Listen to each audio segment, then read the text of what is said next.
To be honest with you, when I heard about the mentorship program, I reached out to a couple of people around DSA, and I said, I don't really have that kind of money for the mentorship program.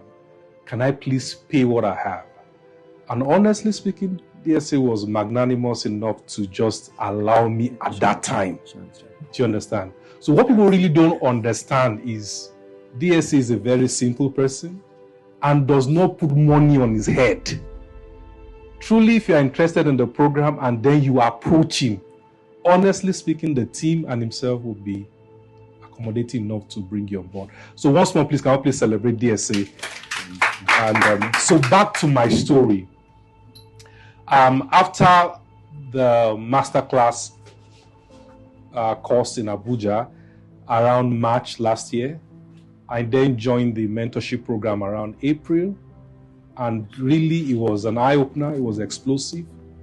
I had a one-on-one meeting with DSA at Transcorp where he put me through on what I was supposed to do as far as my business was concerned.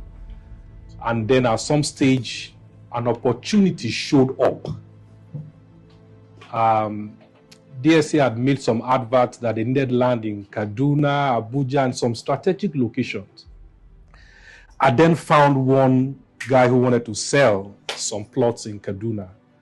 I remember reaching out to the office and saying to the office that this land is there for you guys to procure. And then the staff, I can't remember his name, reached out to me and said, you know what, we'll get back to you. I called again, he was like, we'll get back to you. So one day I was just looking at the photocopy on my phone. And then it dawned on me that, hey, you've gone through the master class, you signed up for the mentorship program, you can do this on your own. So I looked at it and said, you know what? I said to the landowner, I'll buy the property. You see, that guts, you only learn it from DSA. With nothing. And let me say the truth to you guys, I had only 3,000 naira in my account at that time. April last year.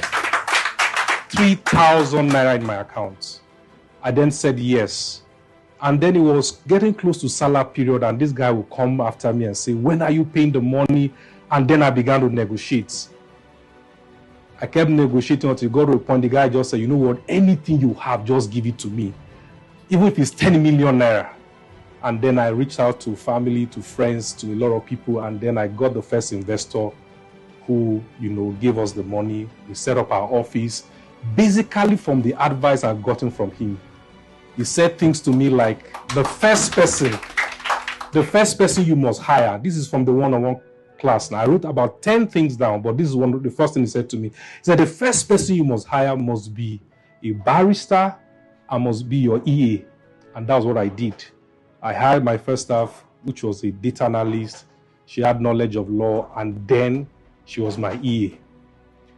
To cut the long story short, based on marketing skills, marketing knowledge, and things I learned, by December last year, we had sold over 800 plots. And then the company was now valued at 2.9 billion naira. Yes. The first investor who invested in the company, we then went to meet him to buy back some of the land here because it wasn't loan. We said, just give us this land back. We'll buy at a very good amount. He said, you know what? I'm not willing to sell. Rather, that's what led us to the valuation. Rather, what is the value of your company? We then did a valuation based on our assets and cash flow. It was worth 2.9 billion. And then he was willing to buy 10% of the company for 200 million naira. From there, today we are about 40 staff on our payroll. We have 2 offices in Kaduna, in a mall and in the city center. Now, we run into the same challenge similar to what DSA is talking about today. People say we're too aggressive. The biggest company in Kaduna doing a lot of adverts was Urban Shelter. They had about 1 billboard at that time. We came in and did 10 billboards. So we're being criticized. Why are you this aggressive and all of that? But we kept pushing. And then we grew into Abuja and launched our estate in Abuja. And then grew into Lagos and launched our estate in Lagos. Today, we are fully registered in the US. And then we are starting our Dubai office very soon. All of these I learned from DSA. Scan the barcode on your screen to join our community today.